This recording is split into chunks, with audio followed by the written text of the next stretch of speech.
that in the Muslim world also we've started summits like this where ideas are exchanged, intellectual activities promoted. So I want to congratulate you, first of all.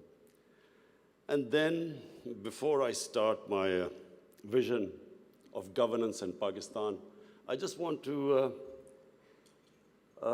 inform the audience here what was an international sportsman, a cricketer, how did he end up in politics?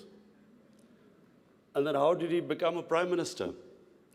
So I think it'll be interesting for you because then you will understand what I intend to do with Pakistan. You see, I grew up in Pakistan. I'm the first generation of Pakistanis. When Pakistan in the 60s was considered the fastest growing country in Asia, it was actually a model of development for the developing world.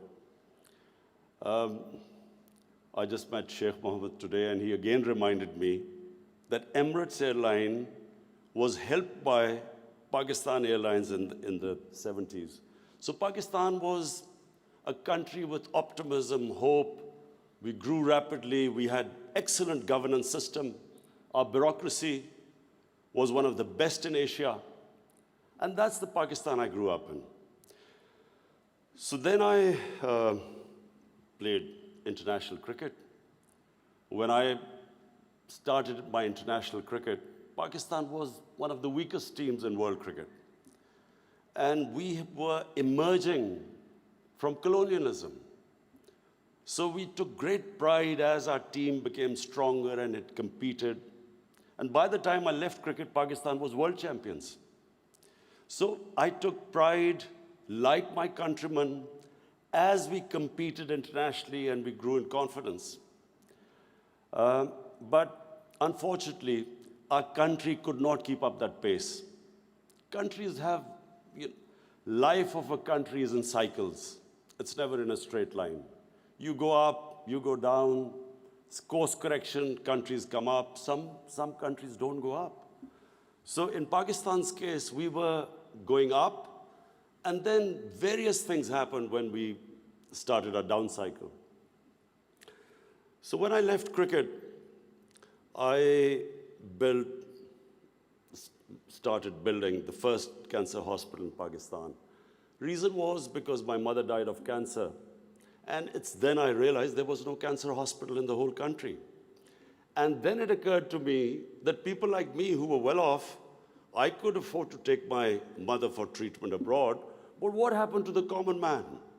Cancer is one of the most expensive treatments. So I started this movement, really. I went into the public to collect money to build this hospital. And so I'm just explaining to you how I got into politics. So one was cricket, watching our country go up as a cricketing nation, the pride that we could compete internationally and become world champions. Second was this cancer hospital. When I went to the public to collect money, I realized that our people are very generous and strong. Poorest of the poor people supported me. And I did what no one ever thought would happen is that from public, I eventually collected money and built the hospital. And not just that I built it. It's a cancer hospital where 80% of patients get free treatment. Cancer treatment is one of the most expensive treatments.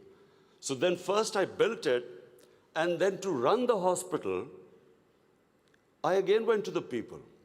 And so it is the only private cancer hospital in the world which treats 80% people free, because it's the people who donate to the hospital. They built it, they run it. So I kept thinking, why is it that people are so generous to build a hospital and run it, but why don't they pay taxes?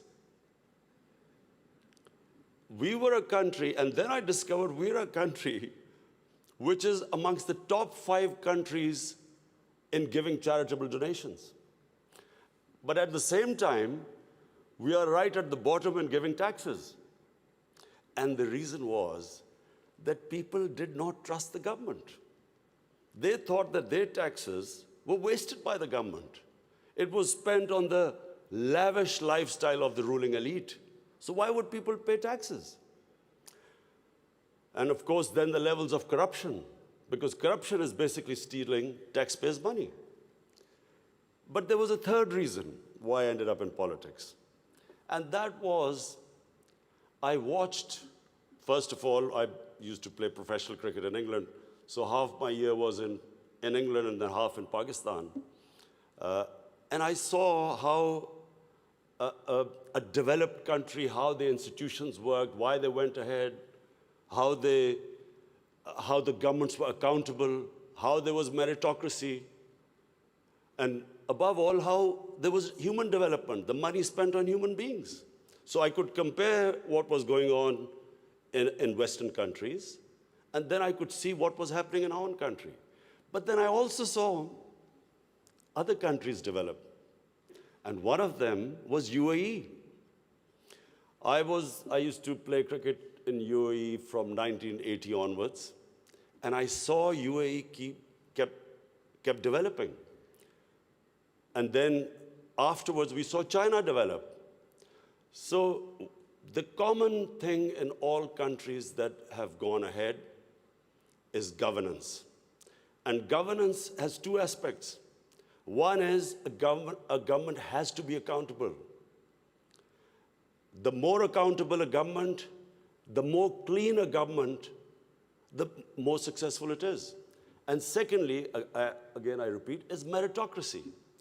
The better the system of getting the best talent to the top, the better the country.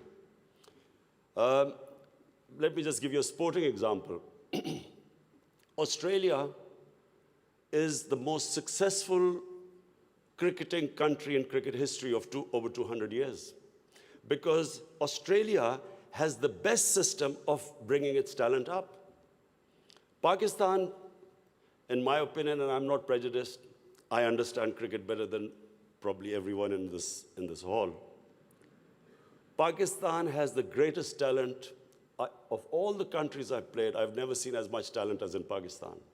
But we do not have a system of bringing that talent up. So what's the point of having great talent if you do not have a system of meritocracy which brings the talent up? And that's in every field.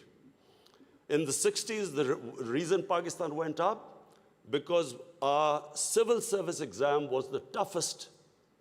It was the most, all the young people wanted to go into Pakistan civil service. It was the toughest exam. We had the best talent that came up. And in 60s, the reason we progressed, one of the main reasons, was a civil service of very high quality. And gradually, as our system of merit went down, so did the country. So I wanted Pakistan to go up. And as I said, I saw UAE going up. The way each year you came, it changed. It got better and better. And similarly, and of course the greatest example is China. For me, the thing about China, which is just remarkable, no nation in the history of mankind has done what China has achieved. In 30 years, they have brought 700 million people out of poverty. It is just a phenomena which has never happened in human history. And of course, my motivation, again, of the Pakistan I wanted to see was based, and I'm a student of history, Islamic history especially, was on the Prophet, or Prophet, peace be upon him, the state of Medina, which he created. Now, why do I say the state of Medina? Because the state of Medina laid the foundation of one of the greatest civilizations in the history of mankind. The principles that found the foundation of the state of Medina is what, for the next 700 years, was the greatest civilization on earth. And what were those principles? The state of Medina was founded on incredible principles of justice and humanity. It was the first time a welfare state was made, a state that took responsibility of the weak, what China has done right now. That was the state of Medina, where first time a state took responsible for its poor, its weak, its orphans, its widows.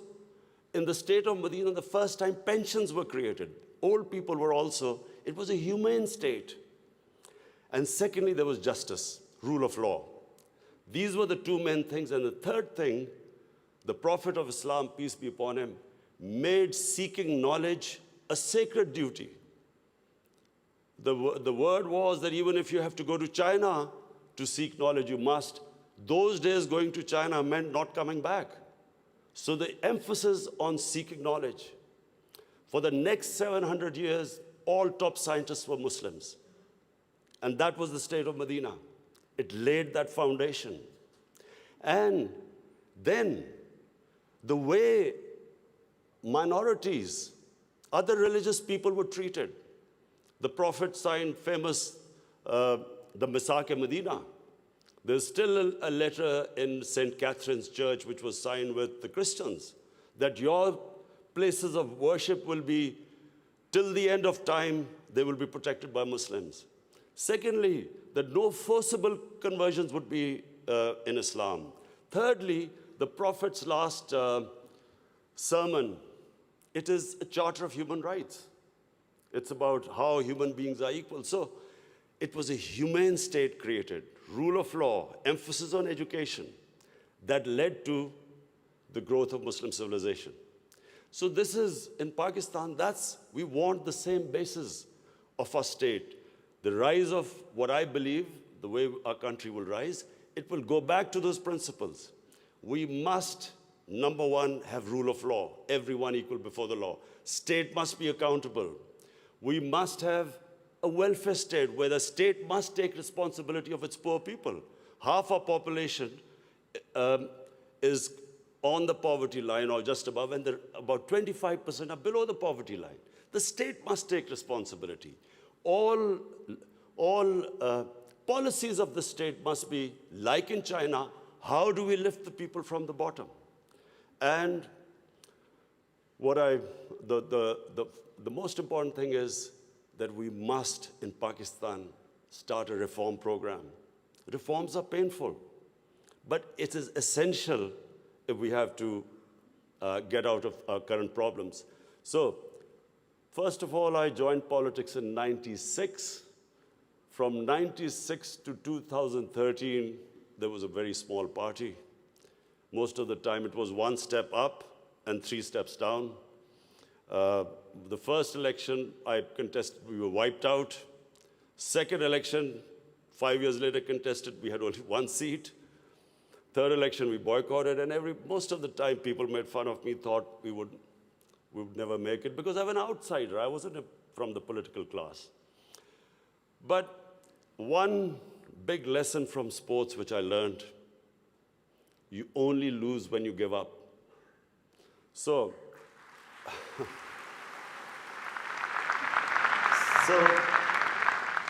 kept learning from my mistakes, kept getting up, falling, getting stronger. Eventually, we formed government in one of the 4 provinces in 2013, and it was the KP province, which was devastated by war on terror. It was on the border of Afghanistan, the tribal areas, the whole fighting took place in that region. The police was devastated by attacks. We had 70% of industry closed. And KP has a reputation that they only give you 1 chance. Each government comes once, it's ousted the next time. So we came in a coalition government, and we started our reform programs. First of all, we started spending money on human development, health and education. Secondly, we did, first time in Pakistan history, no party had done before, we started spending money on climate change. Pakistan is about 8th in the countries that are most vulnerable to climate change. So we took this ambitious mission of planting 1 billion trees in 5 years. And then we reformed the police, depoliticized our police, depoliticized our bureaucracy, and then started tourism. Because KP has a lot of tourist sites. It has was the center of Buddhist civilization, so religious tourism, but we have the best mountain scenery there. So anyway, by the end of 5 years, we had half poverty in those 5 years. The poverty had gone half. And a province which never gave you a second chance, we came back with 2/3 majority in 2018. Not only did we win there, then we formed government in the last election. We got 17 million votes, which is the highest ever won by a party. And so now we have our reform agenda. And as I repeat, reforms are painful. You know, when you take reforms, when you make reforms, people suffer. They go through difficult times. It's like a surgery. When you conduct surgery, for a while, the patient suffers, but then he improves. The worst thing that can happen to a society is that you keep postponing reforms because of the fear that you will have opposition, the vested interest will stand up, and you don't do reforms. So we've started on an ambitious reform program. That's number one. We are trying to change improve all our economic policies. We have trying to cut down our fiscal deficit. We are trying to improve exports, cut down our imports. We have unfortunately had to raise bills because we came up with, when we got into power, we had massive fiscal deficit and current account deficit. So we are doing that. But in my opinion, Pakistan now has a chance. Already we are seeing optimism. Investors are coming into our country. We feel that this is the time that Pakistan will take off. The most important thing, and while talking to Sheikh Mohammed last time, he told me something very interesting. He said that you must allow businesses to make money. Investors must make profits. And the reason is simple. If people don't come into business for charity, they come into business to make money. So if they can make money, more people come and invest. So this is what we've done. We have started working on ease of doing business, making it easier for people to do business, easier for the investors. We are changing our tax laws, which were very cumbersome. So we are conducting a series of reforms. And already, we're seeing the signs of the country improving. But most important, Pakistan has the best tourist potential. At the moment, we have hardly any tourism compared to other countries. But Malaysia, with just beach tourism and resorts, Malaysia has $22 billion it makes from tourism. Turkey, with beach and historical sites, beach tourism, Turkey has $42 billion from tourism. Now, Pakistan has probably one of the best mountain scenery anywhere in the world. Half the world's highest peaks are in Pakistan. Pakistan has 1,000 kilometers of coastline.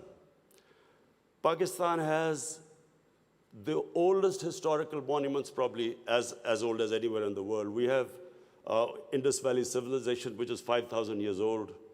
We have Peshawar, the oldest living city in the world, 2,500 years. Lahore and Multan, ancient cities. But what we have, probably more than any other, hardly any other country has, is religious tourism. We have, for Muslims, we have the Makkah and Medina of the Sikhs. The Sikh religion has the two holiest sites in Pakistan, and we have just opening those sites for Sikhs. And we have opened up a visa regime. First time in Pakistan, we have 70 countries which can come in and get visa at the airport. We also have, I mentioned, I mentioned Buddhist civilization, the Gandhara civilization, which was the cradle of Buddhist civilization, is in KP, north of Islamabad. Some of the ancient sites, the biggest sleeping Buddha, 40 feet, is in Haripur. And then we have, for the Sufis in Islam, we have some of the greatest Sufi, highest number of Sufi shrines all over Pakistan. So what we are doing is we are opening up the country. We are opening up for tourism, investors. And I would like to finish my talk by saying something else which Sheikh Mohammed said. Sheikh Mohammed said, apart from this great thing which has stuck in my mind, that a businessman must make money. You see, what happened in Pakistan was people were making money. Then came 70s and we had a socialist government. When the socialist government came in, everything went anti the big businesses. They was nationalized. And the mindset of our bureaucracy and our politicians was that somehow making money was a sin. So now we are reversing the whole thing. We are now asking businesses that, look, we will help you in making money, because the more money they make, the more investment will come. But the only thing is, the money, as we create wealth, that wealth will be used to lift people out of poverty. So we want an equitable growth. We don't want the rich to get richer and the poor to get poorer. I am really against this neoliberal economics where you have 62 people owning as much wealth as 3 billion people on this earth. I think that the distribution of growth should be equitable. But the last thing I want to say about what Sheikh Mohammed, I still remember. It's very important that to take risks in life. Sheikh Mohammed said that when 9/11 took place, he immediately called up Sheikh Ahmed in Emirates Airline and said, buy aircrafts and engines of aircraft, because everything went down. Prices of planes went down. People were not flying as much. This is the key. In my opinion, this is the difference between very successful people and people who don't take risks. I have played 20 years of international cricket. I saw a lot of players with a lot of talent, but they never made it big because they were scared of losing. They would not take risks. Players with less talent, but that ability to take risks, chances, they also had bad times. But eventually, the ones who took more chances and risks were the ones who made it big. This is the time, my last word is to the investors. This is the time to come to Pakistan when it is just going on the upswing. This is the time to invest in the country. And don't miss the boat. Thank you.